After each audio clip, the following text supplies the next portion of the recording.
आज ही Doubtnut app download करें। Doubtnut पर होगा अब आपके सभी मैथ्स, केमिस्ट्री, फिजिक्स और बायोलॉजी डाउट्स का सफाया। बस अपने क्वेश्चन की फोटो खींचो, उसे क्रॉप करो और तुरंत वीडियो सोल्यूशन पाओ। Download now. इस क्वेश्चन में हमसे पूछा है heart sound which is longer.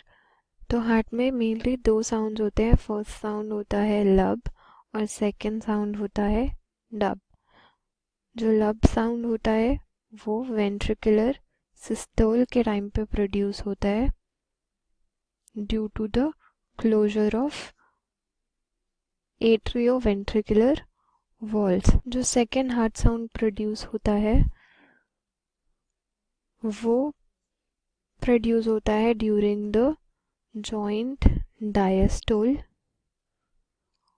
और ये साउंड प्रोडक्शन होता है सेमी ल्यूनार वॉल्स के बंद होने से। तो अगर हम इन दोनों साउंड्स में से बात करें कि कौन सी साउंड ज़्यादा लंबी होती है तो वो होती है लब साउंड। तो इस क्वेश्चन में जो हमें ऑप्शंस गिवन है वो ऑप्शंस हैं फर्स्ट लब, सेकंड डब, थर्ड ऑप्शन जो हमें दिया है वो है बोथ इक्वल और जो फोर्थ ऑप्शन है वो है समटाइम्स ए और समटाइम्स बी। तो इस क्वेश्चन का आंसर होगा option number A, that is लब साउंड। क्लास 6 से 12 से लेके नीट, IIT, जेई मेंस और एडवांस के लेवल तक 10 मिलियन से ज्यादा स्टूडेंट्स का भरोसा। आज ही डाउनलोड करें डाउटनेट ऐप या व्हाट्सएप कीजिए अपने डाउट्स 8400 400 400 पर।